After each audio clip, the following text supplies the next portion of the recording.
Peacemaker. What a joke. ಅದ್ಯಾವ ಸೀರೀಸಲ್ಲಿ ನೀವು hero ಕಾಣಿಸ್ದಿರಾನೆ story ಮುಂದೆ ಹೋಗೋದು ನೋಡ್ತೀರಾ?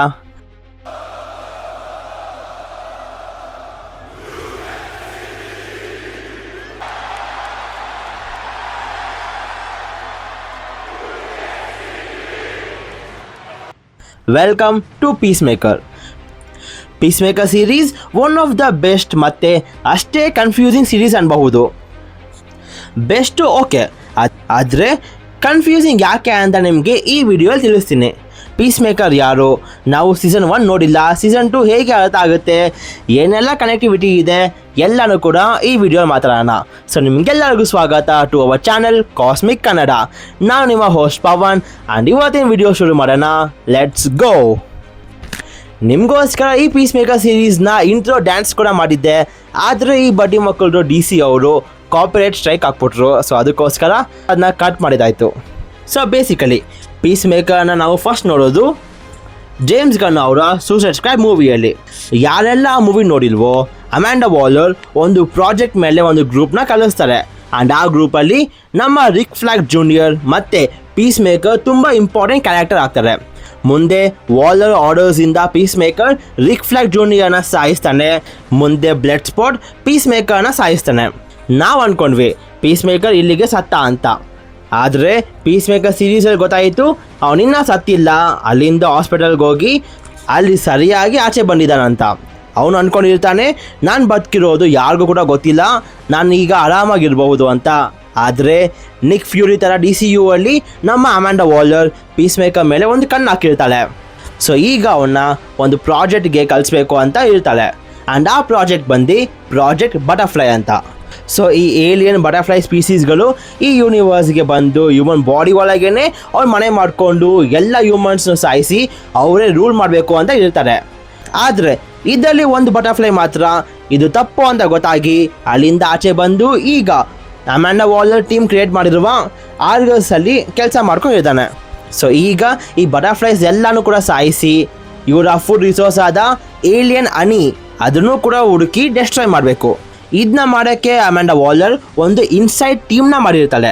ಆ್ಯಂಡ್ ಈ ಇನ್ಸೈಡ್ ಟೀಮ್ನ ನೇಮ್ ಬಂದು ಟಾಸ್ಕ್ ಫೋರ್ಸ್ X ಅಂತ. ಸೊ ಈ ಟೀಮ್ನ ಲೀಡರ್ ಬಂದು ನಮ್ಮ ಮರ್ನ್, ಜೊತೆಗೆ ನಮ್ಮ ಎಕನಾಮಸ್, ಹಾರ್ಕೋಟ್ ಮತ್ತು ಅಮ್ಯಾಂಡಾ ವಾಲರ್ನ ಮಗಳಾದ ಅದೇಬಯೋ ಇವರೆಲ್ಲ ಕೂಡ ಇರ್ತಾರೆ.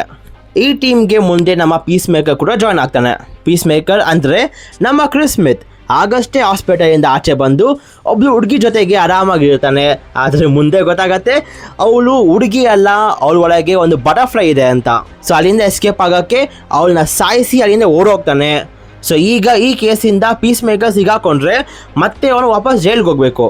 ಅದಕ್ಕೋಸ್ಕರ ಎಕನಾಮಸ್ ಅವನ ಬದಲು ಪೀಸ್ಮೇಕರ್ನ ಅಪ್ಪ ಐಡೆಂಟಿಟಿ ಆಗ್ತಾನೆ. ಆಗಿ ಒಬ್ಬ ದೊಡ್ಡ ರೇಸಿಸ್ಟ್, ಅವನ ಸೂಪರ್ ಹೀರೋ ನೇಮ್ ಕೂಡ ವೈಟ್ ಟೈಗರ್ ಅಂತ. ಅವನಿಗೆ ಮಾತಿನ ಮೇಲೆ ನಿಗಾ ಇರೋ ಜನರು ಕಂಡ್ರೆ ಆಗಲ್ಲ. ಜೊತೆಗೆ ಅವನ ಹತ್ರ ಒಂದು ಕ್ವಾಂಟಮ್ ಅನ್ಫೋಲ್ಡಿಂಗ್ ಚೇಂಬರ್ ಅನ್ನೋ ಒಂದು ಡಿವೈಸ್ ಇರುತ್ತೆ. ಇದೊಂಥರ ಡೋನಿಮೋನ್ನ ಎನಿವೇ ಡೋರ್ ಥರ, ಆದರೆ ಪ್ರತಿ ಡೋರ್ ಕೂಡ ಒಂದೊಂದು ಯೂನಿವರ್ಸ್ ಓಪನ್ ಮಾಡುತ್ತೆ. ಸೊ ಟೋಟಲ್ ಆಗಿ ಆ ಚೇಂಬರಲ್ಲಿ 99 ಡೋರ್ಸ್ ಇದೆ, ಅಂದರೆ 99 ಯೂನಿವರ್ಸಸ್ ಇದೆ. ಪೀಸ್ಮೇಕರ್ ಸಾಯಿಸಿದ್ರಿಂದ ಅವ್ರ ಅಪ್ಪ ಅದು ಆಗಿ ಜೈಲಿಗೆ ಹೋಗ್ತಾನೆ. ಜೈಲಲ್ಲೂ ಕೂಡ ಇವನೇ ಒಂದು ರೇಸಿಸ್ಟ್ ಗ್ರೂಪ್ನ ಬಿಲ್ಡ್ ಮಾಡಿ ಆಚೆ ಬಂದು ಅವ್ರ ಮಗನೇ ಸಾಯಿಸೋಕೆ ಹೋಗ್ತಾನೆ. ಆದರೆ ಪೀಸ್ಮೇಕರ್ ಅವ್ರ ಅಪ್ಪನ್ನೇ ಸಾಯಿಸ್ತಾನೆ. ಸೊ ಈಗ ನಿಮ್ಗೆ ಅನಿಸಿರಬಹುದು ಏಲಿಯನ್ಸ್, ಬಟರ್ಫ್ಲೈಸ್, ಹನಿ ಇವೆಲ್ಲ ನೋಡೋಕ್ಕೆ ಒಂಥರ ಅವೆಂಜರ್ ಲೆವೆಲ್ ಫೈಟ್ ಥರ ಅನಿಸುತ್ತೆ. ಸೊ ಇದನ್ನ ಫೈಟ್ ಮಾಡೋಕ್ಕೆ ಇವ್ರಿಗಾಗುತ್ತಾ ಅಂತ ಇದೇ ಪ್ರಶ್ನೆ ನಮ್ಮ ಅದೇಬಯೋಗೂ ಕೂಡ ಬರುತ್ತೆ. ಸೊ ಆಗ ಅದೇಬಯೋ ಅವ್ರ ಅಮ್ಮ ಆದ ಅಮ್ಯಾಂಡಾ ವಾಲರ್ಗೆ ಫೋನ್ ಹಾಕಿ ಜಸ್ಟಿಸ್ ಲೀಗ್ ಟೀಮ್ನ ಕರಿ ಅಂತ ಹೇಳ್ತಾಳೆ. ಆ್ಯಂಡ್ ನಮ್ಮ ಜಸ್ಟಿಸ್ ಲೀಗ್ ಅವರು ಕೂಡ ನಮ್ಮ ಪೊಲೀಸ್ ಅವ್ರ ಥರನೇ ಎಲ್ಲ ಮುಗ್ದೋಗ್ಮೇಲೆ ಬಂದರು. ಸೊ ನೀವು ಇಲ್ಲಿವರೆಗೂ ಏನೆಲ್ಲ ಕೇಳಿದ್ರಿ, ಇದು ಯಾವುದು ಕೂಡ DCUಗೆ ಕನೆಕ್ಟ್ ಆಗಲ್ಲ. ಅಂದರೆ ಜೇಮ್ಸ್ ಗನ್ ಅವರ DCU ಅಲ್ಲೂ ಕೂಡ ಪೀಸ್ಮೇಕರ್, ಬಟರ್ಫ್ಲೈ, ಹಾಗಿ, ಕ್ವಾಂಟಮ್ ಅನ್ಫೋಲ್ಡಿಂಗ್ ಶಿಟ್ ಇವೆಲ್ಲ ಕೂಡ ನಡೆಯುತ್ತೆ. ಆದರೆ DCU ಅಲ್ಲಿ ನಮ್ಮ ಅಡೆಬಯೋ ಜಸ್ಟಿಸ್ ಲೀಗ್ನ ಕರೆಯಲ್ಲ, ಅದ್ರ ಬದಲು ನಮ್ಮ ಜಸ್ಟಿಸ್ ಗ್ಯಾಂಗ್ನ ಕರೀತಾಳೆ. ಸೊ ಈಗ ಸೀಸನ್ 1 ನೋಡಿರೋರು ಹೇಳ್ತಾರೆ ಚಾನ್ಸೇ ಇಲ್ಲ ಬ್ರೋ, ನಾನು ನೋಡಿದ್ದೀನಿ, ಅದರಲ್ಲಿ ಅಡೆಬಯೋ ಕ್ಲೀನಾಗಿ ಹೇಳ್ತಾಳೆ ಜಸ್ಟಿಸ್ ಲೀಗ್ ಅಂತ. ಹೌದು, ಆದರೆ ಸೀಸನ್ 2ನ ರೀಕ್ಯಾಪಲ್ಲಿ ನಮ್ಮ ಜೇಮ್ಸ್ ಗನ್ ತುಂಬ ಸ್ಮಾರ್ಟಾಗಿ ಅವೆಲ್ಲನೂ ಕೂಡ ಚೇಂಜ್ ಮಾಡಿದ್ದಾನೆ. ಸೀಸನ್ 1 ನಡೆಯೋದು ನಮ್ಮ DCEU ಅಂದರೆ ನಮ್ಮ DC ಎಕ್ಸ್ಟೆಂಡೆಡ್ ಯೂನಿವರ್ಸಲ್ಲಿ. ಆದರೆ DCU ಅಲ್ಲೂ ಕೂಡ ಅದೇ ನಡೆಯುತ್ತೆ. ಆದರೆ ಇಲ್ಲಿ ಅವೆಂಜರ್ಸ್ ಬದಲು ದ ನ್ಯೂ ಅವೆಂಜರ್ಸ್ ಬರ್ತಾರೆ. ಸೊ ಈಗ ರೀಕ್ಯಾಪ್ ಮುಗೀತು ಅನಿಸುತ್ತೆ. ಸೊ ಈಗ ನಿಮಗೊಂದು ಕ್ಲಾರಿಟಿ ಸಿಕ್ಕಿರಬಹುದು ಹೇಗೆ ಜೇಮ್ಸ್ ಗನ್ ಅವರು ಪೀಸ್ ಮೇಕರ್ ಸೀರೀಸಿಂದ DCUಯಿಂದ DCUಗೆ ಶಿಫ್ಟ್ ಆದರು ಅಂತ. ಈಗ ಸೀಸನ್ 2ನ ಮೇನ್ ಟೈಮ್ ಲೈನ್ ಬಗ್ಗೆ ಮಾತಾಡೋಣ. ಲೈಫ್ ಲಾಂಗ್ ಡಿಪ್ರೆಷನಲ್ಲೇ ಇದ್ದು ಪೀಸ್ ಮೇಕರ್ ಅಂತ ಹೆಸರಿಟ್ಕೊಂಡು ಕೂಡ ಪೀಸ್ ತರೋಕ್ಕಾಗ್ತಿಲ್ಲ. ಹೀರೋ ಆಗಬೇಕು ಅಂತ ಇರೋ ನಮ್ಮ ಪೀಸ್ ಮೇಕರ್ ಈಗಲೂ ಕೂಡ ಎಲ್ಲ ಜನರು ಅವನ್ನ ವಿಲನ್ ಆಗೇ ನೋಡ್ತಿದ್ದಾರೆ.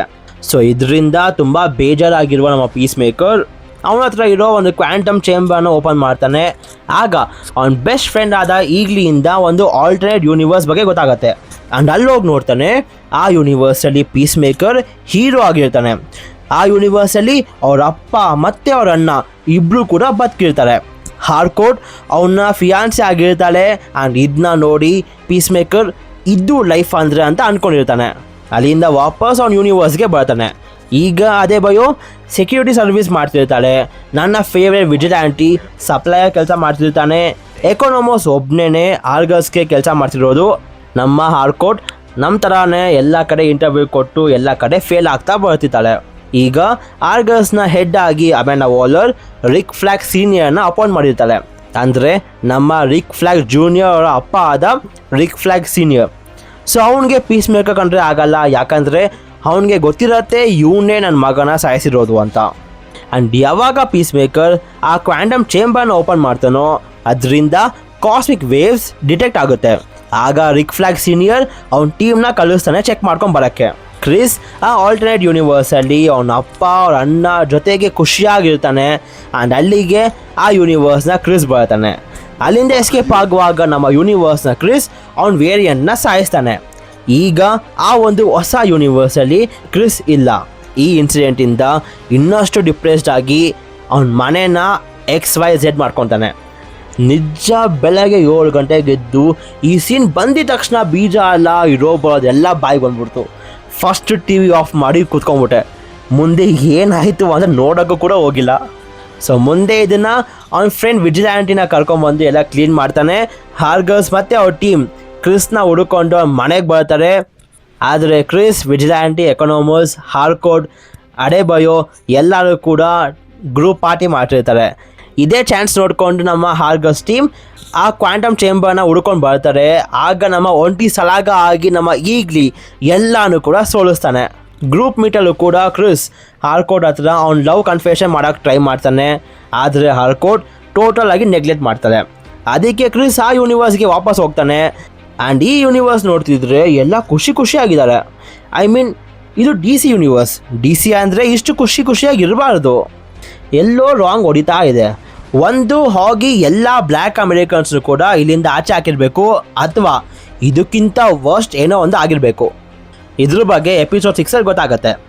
ಇನ್ನೊಂದು ಕಡೆ ನಮ್ಮ ಯೂನಿವರ್ಸಲ್ಲಿ ಹಾರ್ಕೋಟ್ ರಿಕ್ ಫ್ಲಾಗ್ ಜೂನಿಯರ್ನ ಫಿಯಾನ್ಸಿ ಆಗಿರ್ತಾಳೆ.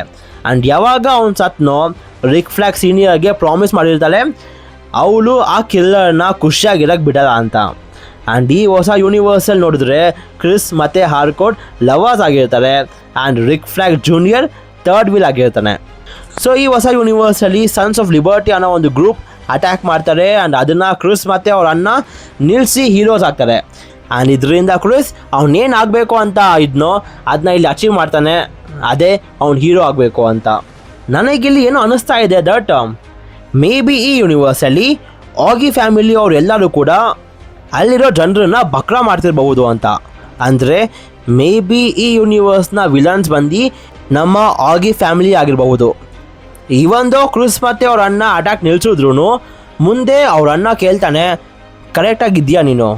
ನಿನ್ನ ಮೇಲೆ ಅಪ್ಪ ಸ್ವಲ್ಪ ವರಿ ಮಾಡ್ಕೊಂಡಿದ್ದಾರೆ ಅಂತ. ಸೊ ಮೇ ಬಿ ಅವರೇ ಈ ಅಟ್ಯಾಕ್ನ ಪ್ಲ್ಯಾನ್ ಮಾಡಿ ಕ್ರಿಸ್ ನಿಲ್ಸೋದನ್ನ ನೋಡಿ ಆಗ ಅವ್ರ ಅಣ್ಣ ಬಂದು ಪ್ಯಾಟ್ಸ್ ಮಾಡಿ ಆಗ ಅಲ್ಲಿರೋ ಎಲ್ಲ ಜನರಿಗೂ ಕೂಡ ದ ಹೀರೋಸ್ ಆರ್ ಬ್ಯಾಕ್ ಅಂತ ಫುಲ್ ಮಾಡಿರಬಹುದು. ಇನ್ನೊಂದು ಕಡೆ ನಮ್ಮ ಯೂನಿವರ್ಸಲ್ಲಿ ಕ್ರಿಸ್ ಮನೆ ಮೇಲೆ ಅಟ್ಯಾಕ್ ಮಾಡೋಕ್ಕೆ ಆರ್ಗಸ್ ಮತ್ತು ನಮ್ಮ ಜೂಡೋ ಮಾಸ್ಟರ್ ವಾಪಸ್ ಬರ್ತಿದ್ದಾರೆ. ಅಲ್ಲಿಂದ ಕ್ರಿಸ್ ಕ್ವಾಂಟಮ್ ಚೇಂಬರ್ನ ಎತ್ಕೊಂಡು ಅಡೆಬಯೋ ಗಾಡಿಯಿಂದ ಎಸ್ಕೇಪ್ ಆಗ್ತಾನೆ. ರಿಕ್ ಫ್ಲಾಗ್ ಸೀನಿಯರ್ ಕ್ರಿಸ್ನ ಹಿಡಿಬೇಕಂದ್ರೆ ಹಾರ್ಕೋಟಿಂದಾನೇ ಆಗೋದು ಅಂತ ಅವ್ಳು ಹೆಲ್ಪ್ ತಗೊತಾನೆ. ಕ್ರಿಸ್, ಅದೇ ಬಯೋ, ವಿಜಿಲ್ಯಾಂಟಿ ಎಲ್ಲರೂ ಕೂಡ ಕ್ರಿಸ್ನ ತಾತನ ಮನೆಗೆ ಹೋಗ್ತಾರೆ. ಆ್ಯಂಡ್ ಅಲ್ಲಿ ಅವನ ಕ್ವಾಂಟಮ್ ಚೇಂಬರ್ನ ಓಪನ್ ಮಾಡ್ತಾನೆ. ಓಪನ್ ಮಾಡಿ ಇಲ್ಲಿವರೆಗೂ ಏನೆಲ್ಲ ಆಯಿತು ಅವೆಲ್ಲನೂ ಕೂಡ ಎಲ್ಲರಿಗೂ ಹೇಳ್ತಾನೆ. ಆ್ಯಂಡ್ ಆಗಲೇ ಕ್ರಿಸ್ ಫಿಕ್ಸ್ ಕೂಡ ಆಗ್ತಾನೆ, ಇದು ನನ್ನ ಯೂನಿವರ್ಸ್ ಅಲ್ಲ, ನಾನು ಮಿಸ್ ಆಗಿ ಬಂದಿರೋದು ನನ್ನ ಯೂನಿವರ್ಸ್, ಆ ಯೂನಿವರ್ಸ್, ನಾನು ಅಲ್ಲೇ ಹೋಗ್ತೀನಿ ಅಂತ. ಹೋಗೋಕ್ಕೂ ಮುಂಚೆ ಒಂದು ಚಿಕ್ಕ ಹೋಪ್ ಇಟ್ಕೊಂಡಿರ್ತಾನೆ, ಮೇ ಬಿ ಆರ್ಕೋಟ್ ನನ್ನ ಇಷ್ಟಪಡ್ತಿರ್ಬೋದು ಅಂತ. ಸೊ ಅದಕ್ಕೋಸ್ಕರನೇ ಅವ್ರ ಹತ್ರ ಮಾತಾಡೋಕ್ಕೆ ಹೋಗ್ತಾನೆ. ಇದ್ರ ಬಗ್ಗೆ ರಿಕ್ ಫ್ಲಾಗ್ ಸೀನಿಯರ್ಗೆ ಗೊತ್ತಾಗಿ ಎಲ್ಲ ಸೆಟಪ್ ಮಾಡಿರ್ತಾನೆ ಅವನ ಹಿಡಿಯೋಕ್ಕೆ. ಆದರೆ ಆರ್ಕೋಟ್ ಕ್ರಿಸ್ನ ಮತ್ತೆ ನೆಗ್ಲೆಕ್ಟ್ ಮಾಡ್ತಾಳೆ. ಆ್ಯಂಡ್ ಇಲ್ಲಿ ನನ್ನ ಹಾರ್ಟ್ ಬ್ರೇಕ್ ಆಯಿತು. ಯಾಕಂದರೆ ಹೋಗಿ ಶಾಶಾನ ಸೈಬೋರ್ಗ್ ಮಾಡಿಕ್ಕಿದ್ದಾರೆ. ಫಾಕ್, ಮೇ ಬಿ ಇದೇ ಫ್ಯೂಚರ್ ಅನಿಸುತ್ತೆ, ಚೆನ್ನಾಗಿರೋ AI ಹುಡುಗಿ ಸಿಗ್ಬೋದು. ಸೊ ಶಾಶಾಯಿಂದ ಕ್ರಿಸ್ನ ಸೇವ್ ಮಾಡೋಕ್ಕೆ ಆರ್ಕೋಟ್ ಒಂದು WWE ಸಬ್ಮಿಷನ್ ಮೂವ್ ಆಗ್ತಾಳೆ. ಆ್ಯಂಡ್ ಇದರಿಂದ ಕ್ರಿಸ್ ಅನ್ಕಾನ್ಷಿಯಸ್ ಆಗ್ತಾನೆ, ಜೊತೆಗೆ ಅಷ್ಟೇ ಡಿಪ್ರೆಸ್ಡ್ ಆಗ್ತಾನೆ. ಆ್ಯಂಡ್ ಆಗಲೇ ಅವ್ನು ನಿರ್ಧಾರ ಮಾಡ್ತಾನೆ, ಈ ಯೂನಿವರ್ಸ್ ಸಾಯ್ಲಿ, ನಾನು ಆರಾಮಾಗಿ ಆ ಯೂನಿವರ್ಸ್ಗೆ ಹೋಗಿ ಹೀರೋ ಆಗಿರ್ತೀನಿ ಅಂತ. ಇದನ್ನ ನೋಡಿ ವಿಜಿಲ್ಯಾಂಟಿ ತುಂಬ ಬೇಜಾರು ಮಾಡ್ಕೊತಾನೆ. ಈಗ ಟಾಸ್ಕ್ ಫೋರ್ಸ್ X ವಾಪಸ್ ರೀಗ್ರೂಪ್ ಆಗಿ ಕ್ರಿಸ್ನ ವಾಪಸ್ ತರಬೇಕು ಅಂತ ಹೋಗ್ತಾರೆ. ಆ್ಯಂಡ್ ಈಗಲಿ ಅಂತೂ ಪ್ರೈಮ್ ಈಗಲಿ ಆಗಿ ಟ್ರಾನ್ಸ್ಫಾರ್ಮ್ ಆಗಿ ಅವನು ಕೂಡ ಆ ಯೂನಿವರ್ಸ್ಗೆ ಹೋಗ್ತಾನೆ. ಇನ್ನು ಮುಂದೆ ನಮಗೆ ಈ ಒಂದು ಹೊಸ ಯೂನಿವರ್ಸ್ ನೋಡ್ತೀವಿ. ಈ ಸೀನಲ್ಲಿ ನಾವು ಕೈಜು ನೋಡ್ತೀವಿ. ಇದನ್ನ ನೋಡಿ ಎಲ್ಲರಿಗೂ ಅನಿಸಿರುತ್ತೆ ಈ ಹೊಸ ಯೂನಿವರ್ಸ್ ನಮ್ಮ ಸೂಪರ್ಮ್ಯಾನ್ನ ಯೂನಿವರ್ಸ್ ಆಗಿರ್ಬೋದು ಅಂತ. ಆದರೆ ಈ ಯೂನಿವರ್ಸಲ್ಲಿ ಕೈಜುನ ಸೋಲ್ಸಿರೋದು ನಮ್ಮ ಸೂಪರ್ಮ್ಯಾನ್ ಅಲ್ಲ, ನಮ್ಮ ಆಗಿ ಫ್ಯಾಮಿಲಿ ಅವರು. ಈ ಹಾಲಿವುಡ್ ಮೂವೀಸ್ ಮತ್ತು ಸೀರೀಸಲ್ಲಿ ಒಂದು ಕಾಮನ್ ಫ್ಯಾಕ್ಟರ್ ಇರುತ್ತೆ, ಏನಂದರೆ ಹೀರೋ ವರ್ಲ್ಡ್ನ ಸೇವ್ ಮಾಡಿ ಬರುವಾಗ ಹೀರೋಯಿನ್ ಸ್ಲೋ ಅಲ್ಲಿ ಹೀರೋ ಹತ್ರ ಬಂದು ಏನೋ ಇಬ್ಬರು ಕೊಡ್ತಾರೆ. ಆದರೆ ಇಲ್ಲಿ ಇಬ್ಬರು ಏನೋ ಕೊಡಲ್ಲ. ಯಾಕಂದರೆ ಇಲ್ಲಿ ನಮ್ಮ ಆರ್ಕೋಟ್ ರಿಯಲ್ ಲೈಫಲ್ಲಿ DCUನ co-CEO ಆದ ಜೇಮ್ಸ್ ಗನ್ನ ವೈಫ್. ಕಳ್ಳನ ಮಗ ಜೇಮ್ಸ್ ಗನ್ ಇಲ್ಲಿ ಅವನು ಟ್ರೆಷರ್ನ ಮಾತ್ರ ಭದ್ರವಾಗಿ ಇಟ್ಕೊಂಡಿದ್ದಾನೆ. ಸೊ ಮುಂದಿನ ಎಪಿಸೋಡಲ್ಲಿ ನಮಗೆ ಈ ಒಂದು ಹೊಸ ಯೂನಿವರ್ಸ್ ಬಗ್ಗೆ ಗೊತ್ತಾಗುತ್ತೆ. ಆ್ಯಂಡ್ ಜೇಮ್ಸ್ ಗನ್ ಎಲ್ಲಿದ್ರು ಎಪಿಸೋಡ್ 6 ಮತ್ತು ಎಪಿಸೋಡ್ 8 ತುಂಬ ಇಂಪಾರ್ಟೆಂಟ್ ಅಂತೆ. ಯಾಕೆ ಅಂತ ನಮಗೆ ಮುಂದೆ ಗೊತ್ತಾಗುತ್ತೆ. ಸೊ ಇವತ್ತಿಗಿಷ್ಟೇ. ಸೊ ನಿಮಗೆ ವಿಡಿಯೋ ಇಷ್ಟ ಆಗಿದ್ರೆ ಲೈಕ್ ಮಾಡಿ, ಶೇರ್ ಮಾಡಿ, and subscribe to Cosmic Kannada. And until next video, love you 3000.